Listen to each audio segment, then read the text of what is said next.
Nga pala mga kagulay, andito tayo ngayon sa ating tanim na ampalaya. Kung makikita nyo mga kagulay, kapapataba lang niya. At mayroon ng laglag na bunga.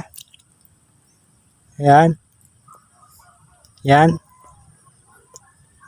Ang edad nito ay 1 month old na Galaxy Max F1. Ayan, dami na siyang laglag na bunga.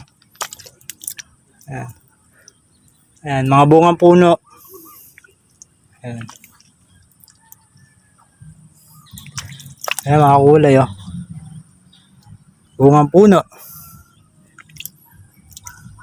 Ito mga kagulay, hindi na to bungang puno. Ayan oh. Kasi mahaba na yan mga kagulay. Ayan oh, mga kagulay oh. Ayan, tignan nyo. Ayan.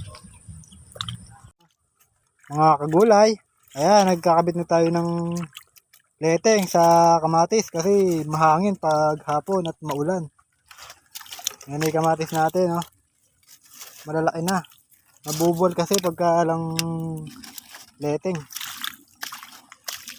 Na, oh.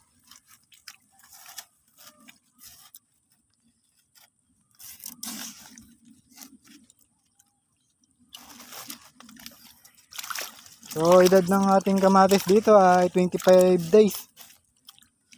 Ayan na, oh, ganyan siya kalaki.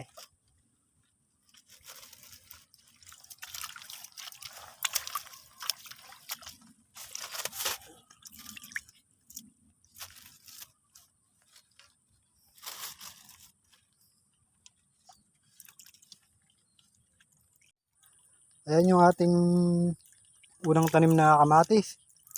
40 days. May bulaklak na.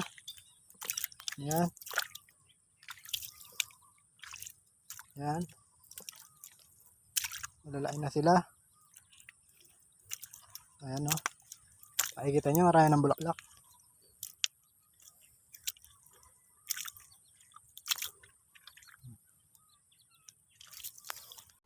Ayan, naglalagay din tayo ng leteng sa ating tanim na siling panigang. Mga kagulay, kung makikita nyo, may laglag ng bulaklak. Ayan.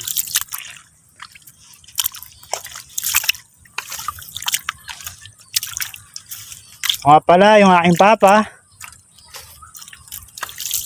ganito lang paglalagay ng leteng sa sili, oh.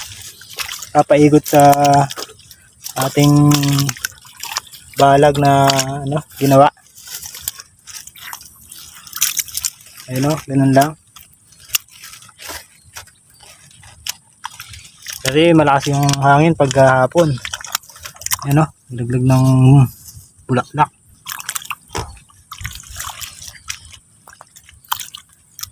Ito ang ating gagawin sa siling panigang para humabol yung mga sanga niya sa ilalim. So nakita nyo yung bulaklak niya sa unang buhay na yon.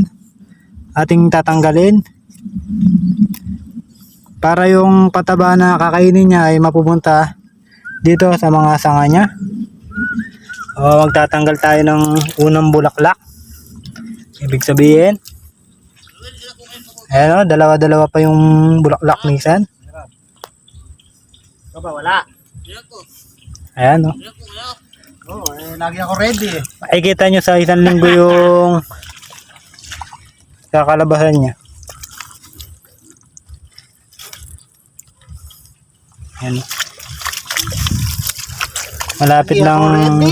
Malapit ng mainabang.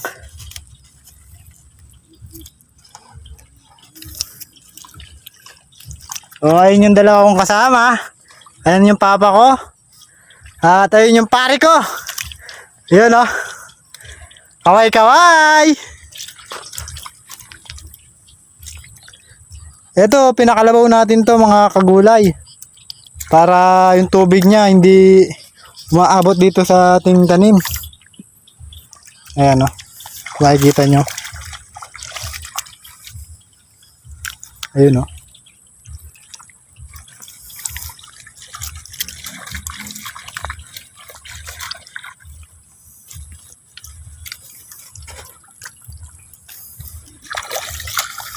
Ahon na muna tayo mga kagulay at ayan na yung malakas na buhos ng ulan.